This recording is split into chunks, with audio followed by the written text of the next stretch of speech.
Hey guys what's up, this is CA Piyush Goyal. कैसे हैं आप सभी? I hope you all are doing really really really really fantastic. CA inter students, तुम्हारे exams में रफली 60 days are left and it is very very very important कि तुम लोग इन 60 डेज़ को किस तरह यूटिलाइज करोगे। आज की वीडियो में मैं तुम्हारे लिए लेके आ चुका हूँ लास्ट 2 मंथ स्ट्रैटेजी और you can say last 60 days का स्टडी प्लानर। वीडियो स्टार्ट करने से पहले मैं तुमको एक चीज़ बता देता हूँ। आई एम एज्यूमिंग कि यार तुम लोग अपनी क्लासेस को कंप्लीट कर चुके हो and you are heading towards revision. अगर तुम्हारी एक आधे सब्जेक्ट की क्लासेस भी पेंडिंग है तो guys try to wrap up in next 10-12 days. So हमारे पास हैं अपने 60 डेज एंड 60 डेज में हमारा टारगेट है कि यार हम अपनी रिवीजन को इफेक्टिवली कर सकें। तो देखो यार, तुम्हारा क्या होना चाहिए, जो फर्स्ट 10 डेज हैं जुलाई के, उसमें तुम लोग क्या करो, अपना एडवांस काउंट्स एंड लॉ को उठाओ। Like you can do that कि तुम लोग मॉर्निंग में एंड फर्स्ट हाफ है जो तुम्हारे डे का, उसमें तुम लोग लॉ करो, बिकॉज तुम लोग फ्रेश होते हो, तुम इजीली ग्रैस्प कर सकोगे, कॉन्सेप्ट्स को मेमोराइज कर सकोगे। एंड सेकेंड हाफ ऑनवर्ड्स तुम लोग उठाओ अपना advance counts. Advance counts is a practical subject, तो तुम्हें अगर थोड़ा स्लीपी भी फील होगा then also you can manage. तुम्हारा टारगेट होना चाहिए कि यार हम फर्स्ट 10 डेज में जुलाई के अपना एडवांस काउंट्स एंड लॉ को कंप्लीट कर लें। यार देखो, मैंने 2 सब्जेक्ट्स क्यों रखे हैं। लाइक मैं ये भी कर सकता था कि मैं 6 to 7 डेज अलॉट कर दूँ एक सब्जेक्ट को, बट मैंने ऐसा नहीं किया। रीज़न बीइंग होता क्या है कि यार अगर हम एक ही सब्जेक्ट को पढ़ रहे हैं for 6 to 7 days, first of all तो हमें थोड़ा काफ़ी मोनोटोनस फील होने लग जाता है। हमारी जो प्रोडक्टिविटी है वो बहुत ज़्यादा डाउन जाती है, बिकॉज हम एक ही सब्जेक्ट को जब पढ़ते हैं 3-4 डेज 5 डेज हो रहे हैं तो हम बोर हो जाते हैं एक ही सब्जेक्ट को पढ़ते पढ़ते। एंड होता क्या है कि एंड में तुम उस सब्जेक्ट को अच्छी तरह पढ़ नहीं पाओगे और इन द एंड तुम एक सब्जेक्ट को भी अच्छी तरह कवर नहीं कर पाओगे। यही होगा एंड में। तो इसलिए मैंने 2 सब्जेक्ट्स को उठाया है एंड कॉम्बिनेशन मैंने यही रखा है कि यार एक प्रैक्टिकल सब्जेक्ट और एक थ्योरी सब्जेक्ट, ताकि जिससे तुम लोग बोर भी ना हो, तुम्हें मोनोटोनस भी फील ना हो एंड इन द एंड तुम्हारा जो स्टडी है वो भी इफेक्टिवली चलती रहे।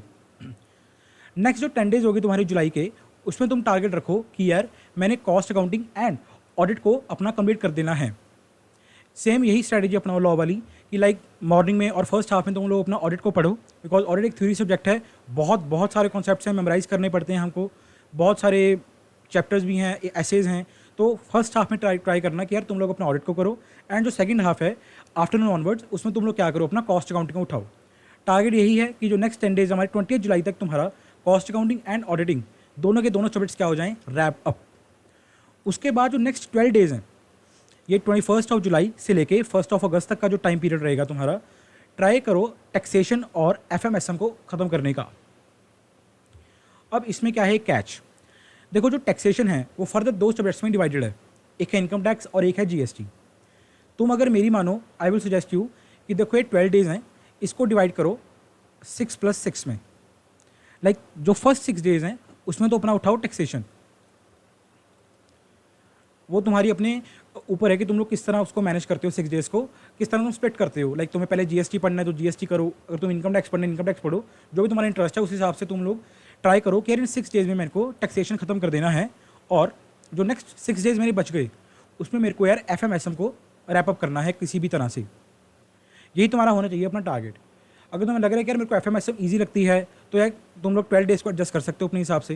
लाइक अगर तुमको लग रहा है कि यार मैं 5 डेज में ही एफएमएसएम को कंप्लीट कर सकता हूँ तो ठीक है, तुम 7 डेज टैक्सेशन को दे दो और जो रिमेनिंग 5 डेज हैं उसमें तुम एफएमएसएम कर लो। ये तुम्हारे खुद के ऊपर है तुम किस तरह इसको कंफर्टेबल हो, बट ट्राई करो यार। You have to do, try भी क्या, तुम यू हैव टू डू कि यार ये जो 12 डेज हैं हमारे लास्ट वाले जुलाई के, इसमें हमको अपना टैक्सेशन और एफएमएसएम कंप्लीट करना है एट एनी कॉस्ट। देखो यार लास्ट के 2 महीने रह गए। आई नो तुम देखो लास्ट 6-7 महीनों से बहुत मेहनत कर रहे हो, क्लासेस लगा रहे हो, अर्ली उठ रहे हो, लेट नाइट पढ़ रहे हो, सब कुछ कर रहे हो, बट अगर तुम इन लास्ट 2 महीने ना पढ़े या जो लास्ट के डेज हैं उनमें ना पढ़े तो यार तुम्हारी सारी की सारी जो हार्डवर्क है, तुम्हारा मेहनत है, वो बिल्कुल ही भाई वेस्ट हो जाएगी। सो लास्ट के 2 महीने बिल्कुल बस लगा दो अपना पूरा दम, पूरा जोर लगा दो अपना पढ़ाई में। तो 1 अगस्त तक तुम्हारा स्टेटस क्या होगा कि यार तुमने एक बार के लिए तुमने अपने सारे के सारे सब्जेक्ट्स रिवाइज कर लिए, तुम्हारी फर्स्ट रिवीजन जो है वो कंप्लीट हो चुकी है। अब आओ लास्ट 30 डे स्ट्रैटेजी के ऊपर। जब तुमने एक बार अपने सारे के सारे सब्जेक्ट्स को रिवाइज कर लिया, उसके बाद तुम लोग क्या करो, अगस्त के मंथ में 2 अगस्त से लेके 8 अगस्त तक, ये 7 डेज़ का मैंने स्लॉट बनाया है। 7 डेज़ में तुम क्या करो, अपना CMA that is cost accounting and law, इन दोनों को रिवाइज करो। सेम तुम इसी तरह रखो कि यार मॉर्निंग मेरे को सही लगता है तो मैं लॉ पढ़ रहा हूँ और उसके बाद मैं सेकंड हाफ ऑनवर्ड्स अपना कॉस्ट अकाउंटिंग कर रहा हूँ। देखो पहले हमने क्या किया था, हमने 10 डेज़ में रिवाइज किया था। अब हम क्या कर रहे हैं, उसको 10 ईयर को कम कर रहे हैं, बिकॉज ये हमारी सेकंड रिवीजन है, सो हमें थोड़ा कम टाइम लगेगा। सेकंड टाइम क्या करो, मैंने 7 डेज़ का स्लॉट रखा है। उसके बाद जो नेक्स्ट 7 डेज़ होंगे तुम्हारे 9 अगस्त से लेके 15 अगस्त तक, तुम लोग क्या करो यार, FMSM और ऑडिट को उठाओ।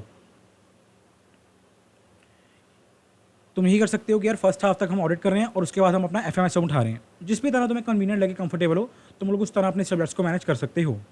उसके बाद जो नेक्स्ट हमारे 7 डेज़ होंगे, 8 डेज़ होंगे रादर आई वुड से, ये 8 डेज़ हैं तुम्हारे 16 अगस्त से लेके 23 अगस्त तक। तुम अपना करो अकेला टैक्सेशन, अकेला टैक्सेशन करो, सर ओनली टैक्सेशन। जी हाँ, मेरी मानो तो अकेला टैक्सेशन करो, बिकॉज टैक्सेशन देखो तुम फर्स्ट टाइम पढ़ रहे हो, बहुत सारे कॉन्सेप्ट्स हैं, बहुत सारे सेक्शंस हैं, और अकेला एक टैक्सेशन नहीं है। You have to manage income tax as well as along with that you have to manage GST। दोनों ही 50-50 का स्प्लिट है, तो दोनों ही क्रूशल हैं, दोनों बहुत सारे इक्वली इंपॉर्टेंट। बहुत सारे सेक्शंस हैं, बहुत सारे चैप्टर्स हैं, GST में भी, इनकम टैक्स में भी। सो आई वुड से तुम अपनी प्रैक्टिस करो, क्वेश्चंस को अच्छी तरह करो, सेक्शंस को याद करो। 7 to 8 डेज़ तुम जो हैं ये 16 अगस्त से 23 अगस्त तुम अकेला टैक्सेशन को दो। उसके बाद यार 24 अगस्त से लेके 28 अगस्त तक, ये जो तुम्हारे 5 डेज़ हैं, इनमें तुम लोग क्या करो, जो भी तुम्हारा वीकर सब्जेक्ट है, लाइक अगर तुम्हें ऑडिट वीक अगर तुम्हें बेसिकली कॉस्ट अकाउंटिंग वीक लगता है तो तुम इसमें कॉस्ट अकाउंटिंग उठा लो। अगर तुम्हें लगता है कि यार मेरे को FMSM वीक लगती है तो तुम FMSM उठा लो। अच्छा, अगर तुम्हें लगता है कि नहीं भाई मेरे को तो टैक्सेशन वीक लगता है तो तुम टैक्सेशन के ऊपर थोड़ा और फोकस कर लो इन डेज़ में। लॉ वीक लगती है तो लॉ पढ़ लो। जो भी तुम्हारा वीक सब्जेक्ट है उसको तो पढ़ना ही पढ़ना है, साथ में प्लस ऑडिटिंग को तो भाई पढ़ना ही पढ़ना है, इट इज़ मैंडेटरी। बस मैं ऐसा क्यों कह रहा हूँ भाई, मेरे ऑडिट एक ऐसा सब्जेक्ट है, 100 मार्क्स का तुम्हारा पेपर है और थ्योरी ही थ्योरी है, बहुत ज़्यादा थ्योरी है।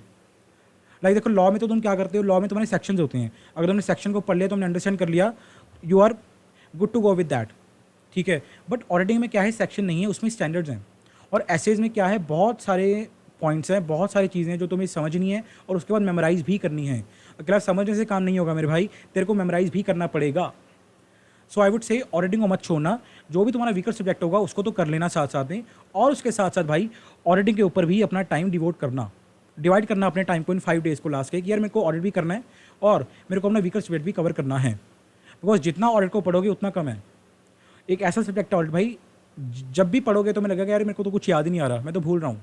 बट ऐसा नहीं होगा, सब कुछ तुम्हारा स्टोर हो रहा है अपने माइंड में। जस्ट अपने ऊपर कॉन्फिडेंस रखना एंड मल्टीपल टाइम ऑडिट को रिवाइज करने की कोशिश करना। दैट्स वाई मैंने यहाँ पे स्टिल ऑडिटिंग रखा है बाद में भी। अब इससे क्या होगा, तुम 2 बार तो तुमने सारे के सारे सब्जेक्ट्स को रिवाइज कर लिया इस प्लानर के साथ। और अपने ऑडिट की अगर मैं बात करूँ तो ऑडिट को मेरे भाई तुमने 3 बार रिवाइज कर लिया, जो कि अच्छा स्कोर है, राइट। इन द एंड भाई तुम्हारा जो एडवांस काउंट्स है, तुम सोच तो रहे होगे कि यार सर ने सारे सब्जेक्ट्स बता दिए कि इन सब्जेक्ट्स को रिवाइज कर लो दोबारा, एडवांस काउंट्स नहीं बताया। मैंने तो नहीं बताया बिकॉज एडवांस काउंट्स का तुम्हारा फर्स्ट पेपर होता है, फर्स्ट पेपर के पहले ही तुम 6 to 7 डेज उसमें डिवोट कर लो। 29 अगस्त से लेकर 3 सितंबर तक तुम लोग अपना एडवांस काउंट्स अकेला पढ़ो, उस पर के साथ कोई सब्जेक्ट मत उठाओ, अच्छी तरह उसको तैयारी करो, अच्छी तरह प्रिपरेशन करो। अगर तुम लग रहा है कि 6 डेज़ भी कम है सर, तो भाई 7 to 8 डेज़ भी दो, कोई इशू नहीं है। इन 4-5 डेज़ को तुम लोग कम कर लो, यहाँ पे एडजस्ट कर लो उनको, जो भी तुम्हें कन्वीनियंट लगे उस हिसाब से तुम लोग अपना एडवांस काउंट्स को टाइम दो लास्ट के 6 to 7 डेज़ या 8 डेज़ में। बिकॉज तुम्हारा फर्स्ट पेपर होता है एडवांस काउंट्स का, और फर्स्ट पेपर बहुत ज़्यादा क्रूशियल होता है आगे के एग्जाम्स के लिए। अगर फर्स्ट पेपर तुम्हारा बिल्कुल सही गया तो तुम्हारा जो कॉन्फिडेंस लेवल होता है वो बिल्कुल ही भाई नेक्स्ट लेवल पे होता है। आई होप तुम्हें प्लानर समझ आया होगा। ठीक है गाइस, इसी के साथ करते हैं वीडियो को क्लोज। यही मैंने आपको प्लानर एक बताना था। आई होप तुम्हें वीडियो अच्छी लगी होगी। अगर तुम चाहो तो देखो अपना प्लानर भी बना सकते हो। लाइक कई बच्चों को होता है कि यार हम एक अपना खुद का स्टडी प्लानर बनाना चाहते हैं, हमारी खुद की स्ट्रैटेजी है, bang on, go with that. But अगर तुम लग रहा है कि यार देखो मेरे से तो स्ट्रैटेजी नहीं बन पा रही, मैं तो पहले बहुत टेंशन में हूँ, मेरे को कुछ नहीं समझ आ रहा, मैं किस तरह मैनेज करूँगा इतने सारे सब्जेक्ट्स को, इतने सारे सिलेबस को, तो यार तुम्हारे लिए तुम्हारा बड़ा भाई प्लानर लेके आ चुका है। इस प्लानर को फॉलो करो, डेफिनेटली आएगा गाइस। तुमको मैं कह सकता हूँ अगर तुम इफेक्टिवली इस प्लानर को फॉलो करोगे तो भाई तुम्हारी एग्जाम्शन, तुम्हारी डिस्टिंक्शन कहीं नहीं गई। डेफिनेटली गाइस तुम लोग अपना स्कोर करोगे, डेफिनेटली बहुत सारा अच्छा स्कोर करोगे तुम लोग। और आई वुड से तुम लोग रैंक भी ले सकते हो भाई, बिकॉज ये एक ऐसी स्ट्रेटजी मैंने बनाई है, इसमें तुम्हारी मल्टीपल रिविजन्स हो रही हैं, इफेक्टिवली रिविजन्स हो रही हैं, जो कि तुम्हें रैंक लेने में बहुत ज़्यादा हेल्प करेंगी। इसको फॉलो कर लो गाइज, तुम्हें बहुत लाइक डेफिनेटली हेल्प मिलेगी इसको, तुम लोग अपना रैंक ले सकते हो अगर तुम अच्छी तरह फॉलो करोगे। ठीक है गाइज, इसी के साथ करते हैं वीडियो क्लोज। अगर तुम्हें अच्छी लगी वीडियो को यार तो लाइक कर देना और चैनल को सब्सक्राइब कर देना इसी तरह के कंटेंट के लिए। मिलते हैं नेक्स्ट वीडियो में, तब तक के लिए बने रहिएगा। #11 with CA Piyush. Bye bye.